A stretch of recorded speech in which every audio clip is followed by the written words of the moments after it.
Mais uma edição do Pão de Cast com Eduardo Albuquerque, diretor comercial do Empório Delitária, presente na 9ª Feira Rede Pão. Seja muito bem-vindo, Eduardo. É um prazer, obrigado pelo convite. Satisfação é nossa falar de uma empresa que vem há tantos anos no mercado. A gente está falando aí de mais de 20 anos, 27 anos. Eu quero que você fale um pouco como é que foi esse início e as principais dificuldades e os desafios que você encontrou. E até hoje a gente conhecer o que é a potência da Delitália, aqui para conhecimento de todos. Bom, é interessante que você me perguntou aqui um pouquinho antes o quanto tempo a gente tinha de empresa, né? E quando a gente fala 27 anos, normalmente, batendo de Brasil, é um prazo longo. Mas em termos de padaria não é, né? Então, as padarias têm essa tradição de durarem muitos anos, de passarem de geração para geração. E aí a gente ainda está digamos, no comecinho da nossa história, né? Embora sejam já 27 anos. E, assim, é um prazer estar aqui para compartilhar com vocês, talvez, a nossa experiência, né? E fico muito feliz em poder estar colaborando para o segmento que a gente tem notado, principalmente através da luta do sindicato, do Alex, do Ângelo, do Lauro, enfim, todos os que fazem a diretoria da Sindipan, têm trabalhado muito para que esse setor tenha mais condições de crescimento, né? E falando sobre a Empório Delitália, é interessante porque antes a gente bate um papo e o Eduardo falava que foi uma franquia que começou vindo de Brasília. Então acho que pouca gente sabe que começou nesse formato de franquia, isso há 27 anos atrás. Como é que se deu essa transformação para que pouco tempo, né, você encontrasse uma nova forma, um novo formato e tivesse esse início muito presente na questão da franquia, mas se tornasse hoje nesse formato que a gente conhece atualmente, Eduardo? Se a gente voltar no tempo aí, desde o nosso início, a gente veio de outros segmentos, né? A nossa família tinha indústria de confecção, eu sou engenheiro, então a gente não tinha experiência nenhuma no ramo de panificação, nem no ramo de alimentação. E nós procuramos, né, juntamente com a minha mãe e meu irmão, procuramos algum negócio para dar seguimento ao ramo de confecção que a gente havia fechado, Um desafio, né? bem diferente. Bem diferente, né? E aí fechamos a confecção numa época que estava muito difícil, e aí fomos procurar alguns outros negócios, né? E um desses negócios foi nós caímos em uma padaria em Brasília, que eles já tinham algumas lojas em Brasília, e a gente imaginava que eles tinham uma estrutura muito forte, né? Muito grande lá em Brasília, já eram, se não me engano, 10 lojas, e algumas franquias também fora de Brasília.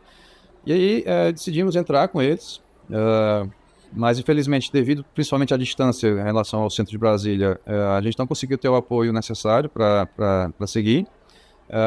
Lembrando que a nossa experiência em alimentação e padaria era zero. Então a gente precisava realmente de alguém que nos desse suporte. Nós, infelizmente, não tivemos isso. Infelizmente não tivemos, mas talvez, por outro lado, foi muito bom porque a gente foi obrigado a entrar realmente para dentro da operação de produção de padaria, de pão. E nós fomos aprendendo, né? Então, no começo não foi fácil, a gente teve que realmente sofremos bastante até entender o mercado, entender a operação, mas isso, de certa forma, foi muito bom porque a gente, de certo momento, conseguimos, eu, meu irmão e minha mãe, a gente conseguiu entrar em todos os setores da empresa e dominar, digamos, toda a operação. Então, a gente sabia como funcionava cada setor. E daí a gente foi seguindo, fomos entendendo as necessidades do mercado, né? Desses 27 anos a gente teve sempre várias mudanças de layout de loja, reformas de loja, sempre tentando entender e tentando atender as demandas do mercado. Então o perfil que a gente tinha no começo totalmente diferente do que a gente tem hoje. Então a gente foi crescendo muito pro serviço, né? Muito serviço de atendimento dentro da loja. Porque isso não era tão comum antigamente, né, Eduardo? A cultura, o hábito veio mudando, em que as pessoas não pegam apenas um produto ali na padaria, o pão ou outros, e levam para suas residências, né? No começo era um formato desse jeito, dessa forma. Então, como é que veio essa mudança de hábito? Quais as principais características que você viu ali que realmente precisava trazer ideias novas, a inovação para dentro da empresa? Eu acho que 2 pontos primordiais que o pessoal pergunta, o que vocês fizeram desde o começo? Um ponto foi escutar o cliente. Desde o início da loja, a gente estava sempre presente dentro da loja e escutar muito a necessidade do cliente, a demanda dos clientes. E outro ponto seria, talvez, arriscar um pouquinho além do que o mercado assimilava. Nós sempre pesquisamos o mercado fora do estado. São Paulo, principalmente, foi sempre um mercado muito... onde a gente se espelhou muito, né? Então, é onde as coisas acontecem normalmente antes do que aqui. Então, a gente sempre procurava tentar entender, vamos tentar entender o que está acontecendo lá e vamos tentar replicar aqui. Muitas vezes era um risco que a gente perdia, né? A gente oferecia muitos produtos que não vendiam, então a O gente que que tinha, assim, perdia. só para a gente ter uma noção mesmo prática de quais foram esses desafios, Eduardo?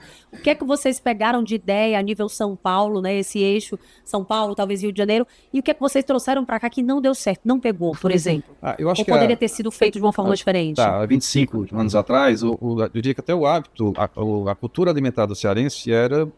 Eu falo isso porque assim, eu sou da minha família do interior do estado, de Crateús.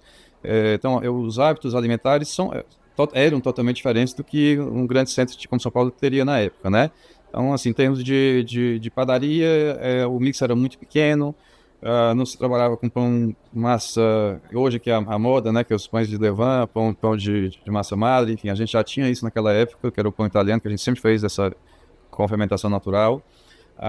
Produtos de frios, por exemplo. O cearense naquela época tinha uma opção de muito poucos produtos, tinha um hábito de alimentar também muito pequeno, um presunto de suíno, um presunto, assim, queijo, mesmo mussarela, queijo prato, você tinha um mix muito pequeno. E a gente tentou trazer, por exemplo, presunto cru, né? Presunto tipo cru, que era raríssimo a gente conseguir isso aqui naquele tempo. E as pessoas não tinham hábito para isso, né? Além de ser um produto mais caro, mas mesmo as pessoas que tinham condições na época financeiras de comprar um produto desse, não tinham hábito alimentar de fazer isso, porque esses hábitos vinham do interior e no interior não se comia isso, né? Então, no interior do Ceará, no caso, né? Então, a gente sofreu um pouquinho para tentar trabalhar com algumas dessas linhas e não vendia, a gente tinha problema de validade, queijos importados a gente trazia também, muito caro, e a gente sofreu um pouquinho, mas a gente insistiu, né? E aí, com o tempo, a gente foi notando que o hábito foi mudando, né? O hábito alimentar, acho que a globalização das pessoas que tendo acesso mais a outros produtos, a viagens, conhecer produtos fora do estado, fora do Brasil, e aos poucos a gente começou a ter essa necessidade. Hoje é uma coisa que é praticamente normal. Tem uma série de produtos de origem importada que hoje assim, fazem parte muito bem da nossa rotina, né, do nosso hábito alimentar. E o que deu muito certo de produtos que vocês inseriram, que era algo que agradava ao gosto do cliente, Eduardo? Eu acho que não em termos de produto, mas em termos de segmento como um todo. Eu acho que a gente tem desde 98, que foi a nossa primeira reforma, 98, 99, a gente sempre foi partindo para o serviço dentro das padarias, né? Quer seja servir um pãozinho na chapa com cafezinho, quer ser uma pizza, um sanduíche, enfim. Eu acho que desde o começo a gente notou que o segmento de serviço dentro a alimentação fora do lar, né? Serviço dentro da nossa loja, é que tem sido um destaque de crescimento desde então. E o diferencial também que hoje a gente percebe que você vai ao empório, vai a uma padaria, hoje não existe mais essa questão de ser ligado apenas a produtos e que venham a envolver, né, um pão, um bolo, algo assim nesse sentido. Realmente a variedade que você encontra hoje são delicatessen, você tem a possibilidade de sair já com vinho, uma bandeja de frios, é um mix muito grande dessa diversidade que também acaba atraindo vários públicos, uma rotatividade diferente, pessoas interessadas em produtos. E essa questão do ouvir o cliente, nos últimos tempos, o que é que você colocou dentro de do empório e que na verdade você nunca imaginou que isso fosse dar tão certo? Recentemente, agora é uma pergunta difícil, vamos lá. Eu acho que a questão de um pouquinho mais, não tão recente, mas o consumo de vinhos, né, tem crescido bastante. Aqui em Fortaleza, muito. Você vê vários lugares, não apenas grandes restaurantes, mas que eles aderiram à carta de vinhos e bons vinhos. E existem boas distribuidoras que estão fixadas, né, aqui em Fortaleza, inclusive. Uma facilidade maior de acesso a esses produtos. E esse também é uma mudança também de hábito, porque o cearense nunca tinha esse hábito Nosso clima é um pouco... não ajuda muito. Não ajuda muito, né, Eduardo? Mas apesar disso, a gente tem notado que um crescimento realmente no consumo de vinhos.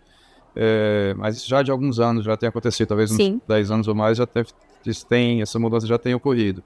Além disso, mais recente, eu não sei te exemplificar alguma coisa realmente que chamasse atenção. Eu acho que as mudanças maiores já aconteceram há um pouco mais tempo, e agora é tocar o barco, é entender alguma coisa específica, que sempre aparece algum produtozinho específico que a gente coloca, mas de regra geral, eu acho que a mudança grande já aconteceu. Agora a gente tentar acompanhar esse mercado e entrar na briga com com o mercado, né? As padarias têm tido uma briga muito desleal com os supermercados. Eu acho que os supermercados têm a condição de atender esse mercado de revenda de forma muito mais fácil e com condições de custo muito melhores do que as padarias.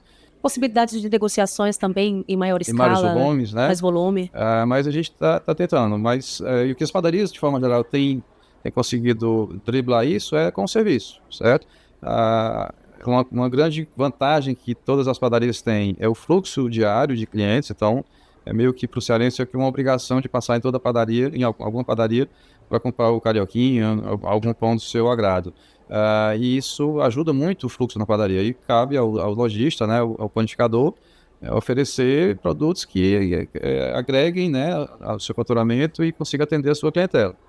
Você está falando dessa questão do diferencial, né, dessa disputa com os supermercados, mas tem uma coisa que eu acho interessante em muitas padarias, nesse sentido, no ramo de panificação, por exemplo, os pães artesanais, né, frescos, você encontra uma grande rotatividade nas padarias. Já não é tão fácil a gente encontrar isso daí no supermercado. Então, acho que essa questão afetiva, né, das padarias, elas estão muito ligadas a essa cultura também, principalmente você encontrar produtos que são variados, mas que tem aquele cuidado na produção, que você percebe que é diferente, que não encontrarem em volume nas prateleiras de supermercados. Também é uma vantagem, um diferencial também bom nesse sentido para esse setor. Como eu te falei no começo, né? Assim, a gente tem muitos produtos artesanais em produção pequena e pegando o gancho aí da sua fala do produto que é fresquinho, né? É difícil para o supermercado ele conseguir um fornecedor, até mesmo a própria produção, de que todo dia tenha o produto novinho na sua gôndola, né? A gente até tem algumas vendas para o supermercado, mas de produtos que têm validades maiores, né? Mas o carioquinha, a baguete, o pão italiano, essa linha de pãozinho mais fresco, fica difícil para o supermercado concorrer com a padaria. E é isso que um dos pontos que as padarias conseguem se diferenciar bastante. Então, assim, no nosso caso, a gente sempre está tendo carioquinha, são várias fornadas por dia. Alguns outros pães têm 2, 3 fornadas por dia. Então, a gente está sempre com produto fresquinho. E aí, realmente, nesse caso, difícil o supermercado competir com as padarias.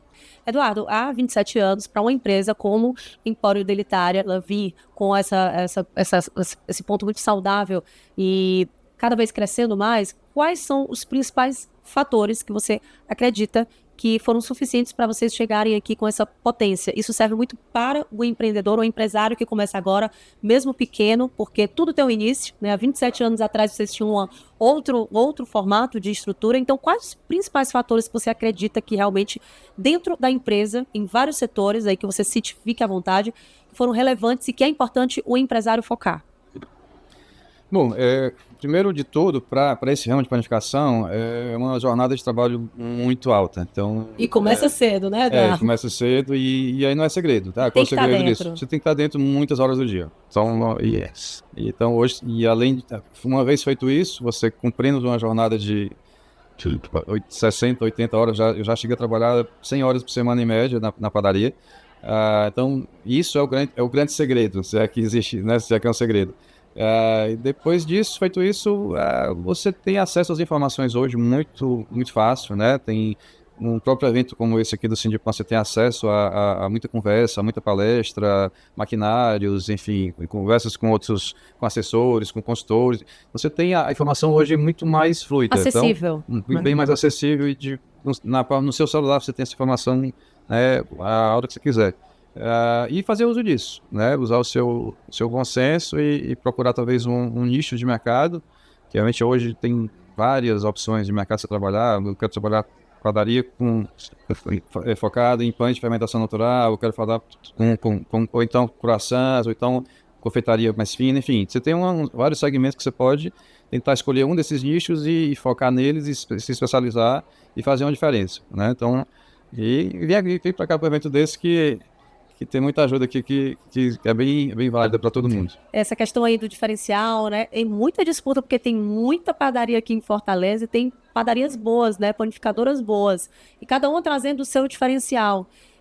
Focar no diferencial também é uma possibilidade, como a gente acabou de falar aqui, de alguns pontos que você trouxe, possibilidades positivas de você se destacar no setor. Porque a disputa é grande, né? Aqui em Fortaleza são muitas padarias e são bons lugares, receptivos lugares e com excelentes produtos. Hoje eu acho que é uma obrigação você ter qualidade e ter um diferencial, né? A gente sabe disso porque eu acho que há 27, 27 anos atrás, 20 anos atrás, que a gente não tinha essa oferta de boas padarias na cidade. Hoje não, hoje você tem muitas opções, grandes, pequenas e com muita qualidade, tá? Eu sempre comparava o nosso mercado com o mercado de São Paulo, onde São Paulo, assim, existe uma infinidade de lojas, de padarias, todas muito boas, né? Quase todas muito boas, porque eu acho que o próprio cliente, o consumidor, ele exige que se a padaria não oferecer uma coisa boa, vem outro concorrente e passa por cima. Aqui, até algum momento, eu acho que isso não acontecia. Então, você poderia ter algum produto não tão excelente e você continuava no mercado porque o nível de exigência não era tão alto. Isso há pouco tempo atrás. Hoje Só que está com diferente. o maior volume de padarias, os empresários eles sentem a obrigação de sempre oferecer o melhor, porque senão tem uma concorrência logo próxima. Então, assim, como a gente tem muita oferta boa hoje de qualidade, o cliente começa a ser mais exigente. Então, hoje é uma micro-obrigação das padarias de entrar e entrar bem. Se não tiver excelência nos seus produtos, onde quer que seja, vai ser difícil ficar. Eduardo, nessa sua jornada, quais aqueles momentos mesmo de desafios e de dificuldade? A gente cita aqui um que foi uma abrangência para o setor, não só da panificação, mas de vários outros, a pandemia. Mas quais outros desafios que você enfrentou nessa sua jornada e qual a saída? Porque quando a gente empreende, está à frente de um negócio, pensa logo em focar no problema, mas sempre tem uma solução para cada problema, mas tem que ter clareza dos pensamentos para isso. Mas quais os principais desafios e quais as soluções que você trouxe? Assim, a gente passou por algumas crises, né, ao longo desses anos, acho que 99, 2016, enfim, passamos por algumas crises econômicas. Eu diria que, basicamente, essas crises são muito mais, para o setor de panificação, são muito mais psicológicas do que realmente reais, né? Então, o empresário ele fica com medo, a crise está acontecendo, o dólar está não sei o que, entre o presidente e a presidente, vai chegar no meu negócio, mas muitas vezes nem chega. Não chega, por quê? Porque é um segmento que está meio protegido disso, porque se trabalha com alimentação, as pessoas não vão deixar de comer, trabalha com produtos baratos, que é a base da alimentação, com carioquinha, e aí resta o empresário fazer o seu trabalho. O cliente vai para a sua loja, então você tem que fazer o seu trabalho de mantê-lo e oferecer um bom produto e pronto, não tem o que ficar pensando ler o noticiário, jornal para saber se a crise está... Né, tá pior, não tá pior, como é que tá a taxa de Selic? Não, faça o seu trabalho que é o mais importante, escute o seu cliente, né? É muito mais importante você escutar o seu cliente que está dizendo, o seu pão não tá legal, né? Melhora aqui, melhora ali, do que ler o noticiário e assim, ficar antenado em outras coisas que não são, muitas vezes, são totalmente fora do seu negócio, né?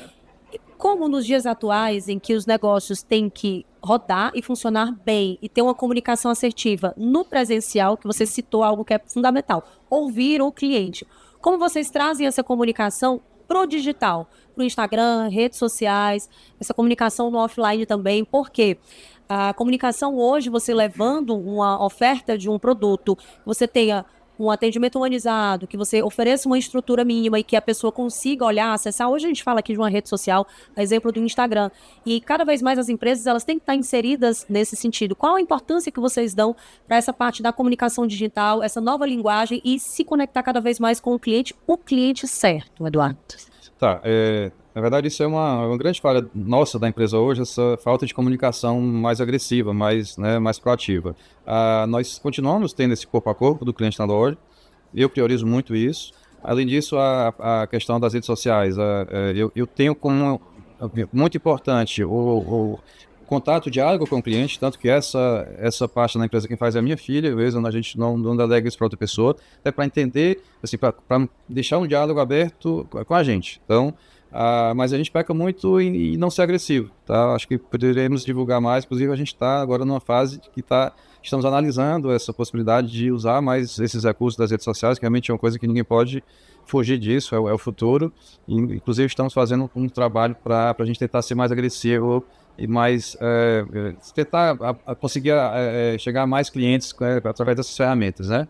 Exato, e é interessante porque não apenas você chega com os clientes atuais, mas tem a possibilidade de você acessar novos clientes e clientes certos, né? A gente trazia o exemplo do tráfego pago, em que você coloca uma filtragem, um direcionamento, que você busca exatamente o público certo para um diferente mix que você tenha ali no seu negócio, né? Algum tipo, por exemplo, da parte de bebidas, pessoas que têm interesse, já fazem aquelas buscas na internet, e acaba isso sendo um benefício, né? Quando você vai bater as contas, para trazer mais. E essa comunicação mais assertiva, assertiva, essa comunicação mais pontual, fazendo essa ponte entre o produto certo e o cliente certo. Isso daí também é um ponto que é relevante e interessante. E que legal você trazer essa parte de dizer que é um ponto que vocês precisam focar ainda mais na comunicação, porque o empresário que está acompanhando a gente, que tem um negócio menor, ele acha que o grande ele não passa por situações assim que são ainda ajustáveis nesse processo, nessa jornada. É interessante você trazer esse ponto de vista, porque é um conhecimento sempre agregado e um desenvolvimento sempre e constante de um negócio, né? O mercado é dinâmico, né? A gente tem que acompanhar, tá? Eu digo essa falha nossa porque talvez o mercado tenha evoluído e a gente não, né? Essa longevidade que nós temos na empresa, de certa forma, nos cansou e nos deixou mais acomodados, né, com a situação. E a gente deixou um pouquinho o mercado andar sozinho, agora a gente tem que correr atrás para acompanhar. E falando nessa questão de avanços, aqui na feira, por exemplo, existem muitos expositores nessa parte de maquinário. É uma possibilidade para esse empresário estar perto, até conseguir uma margem melhor de negociação, porque são muitas empresas de fora, né? Aqui a gente não tem esse fabricante muito próximo. Como é que você vê essa questão também da tecnologia sendo alinhada à parte da panificação, nessa parte de restaurantes também, de uma maneira geral? Como é que você vê o ponto positivo, a questão de escala, na parte artesanal, é possível utilizar muito isso ou não, né? Porque até perde a mão daquilo que é mais afetivo, né? Uma culinária mais afetiva nesse sentido, mas como é que você vê também essa parte de desenvolvimento do setor na área da tecnologia, Eduardo? Sim, eu acho que até o próprio mercado, o próprio produto, o cliente vai exigir o produto e o produto vai exigir um aperfeiçoamento na sua produção. Vou te dar um exemplo claro para isso. Nós, inclusive, temos um expositor aqui com um desses produtos que é uma laminadora para fazer massa folhada. Isso que é a base do croissant. Então, se você voltar no tempo aí, há uns 10, 15 anos atrás, dificilmente você via um croissant bem feito como se faz na França, por exemplo, não faz na Europa, por exemplo. Porque para isso você precisa trabalhar a massa de uma forma rápida, né? Várias vezes dobrando a massa, e de preferência trabalhar com manteiga, que é um produto que é muito mais sensível ao nosso calor, tá? Então você tem que adaptar uma estrutura, talvez de uma sala refrigerada, mas principalmente de um maquinário com essa laminadora, que senão se você não vai conseguir fazer um bom produto. Então, assim, para você acompanhar o seu cliente está pedindo aquele croissant de qualidade, muitas vezes você tem que fazer uso de uma tecnologia, de um maquinário, que talvez há anos atrás muita gente nas padarias não tinha isso, né? Então é uma adaptação meio que forçada, né? É uma evolução forçada de maquinário e que hoje tem mercado para isso, né? O croissant é um dos produtos que as padarias mais vendem hoje.